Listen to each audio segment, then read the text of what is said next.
Hey, how y'all doing, man? My name's Colton Cathey.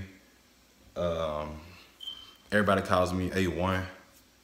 I have six businesses. I started a record label. I rap now. More so, I tell my story than rap. My mixtape coming out, Royalty Over Slavery. I made my first million when I was 22 in businesses. I didn't make that in music yet. That's this year's venture. But I made my first million when I was 22. I'm from Memphis. So I take pride in knowing that I'm from a city that most people say you can't come up. I didn't get no loans. I don't know where people just try to fathom reasons how you came up and why they didn't come up. So they just come up with shit. I didn't get no loans, and nobody lending me no significant crazy amount of money, and I just got a handout. I started with $200 in an apartment, and I came up. So it's just simple as that. Uh, what I'm about to say, a lot of people not gonna agree with, and that with that being said, like what I'm saying is not 100% accurate at all times. It's not a. This is the only way. This is the right way. I study wealthy people. There's three categories to me: slightly rich, and wealthy. Slightly rich, 1 million to 10 million. Rich, 10 million to 100 million.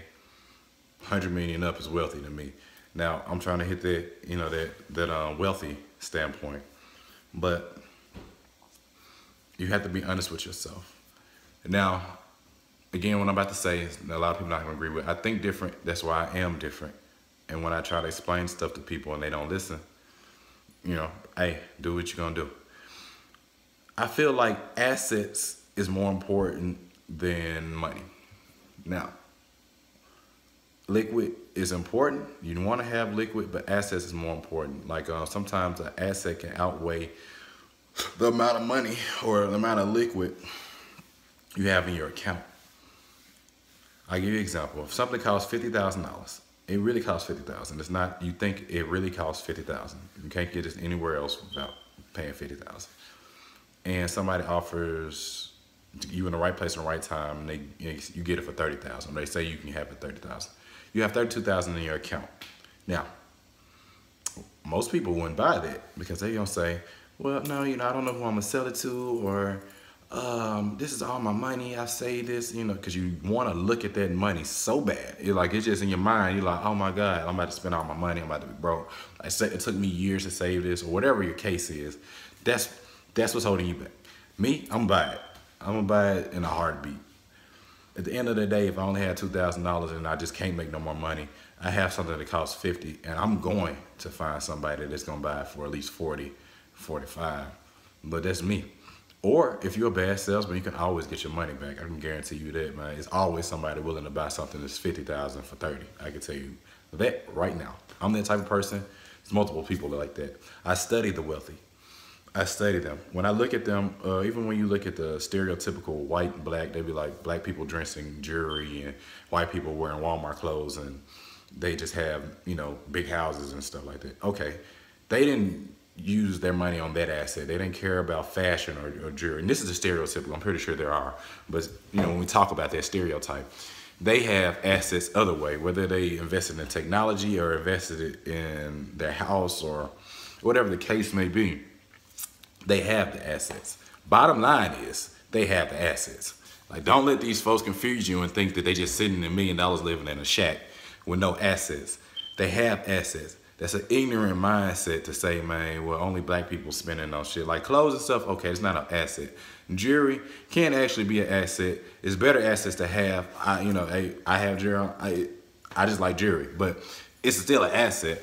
But don't let these folks fool you and think that they don't have no damn assets. They have plenty of assets.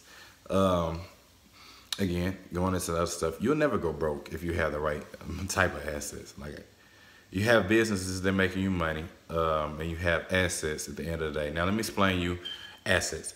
So, an asset is not something you have a loan against, and if you sold it, you'll be upside down. It's not an asset. An asset is either you paid off or you have a loan, but if you sold it, you'll still make the money.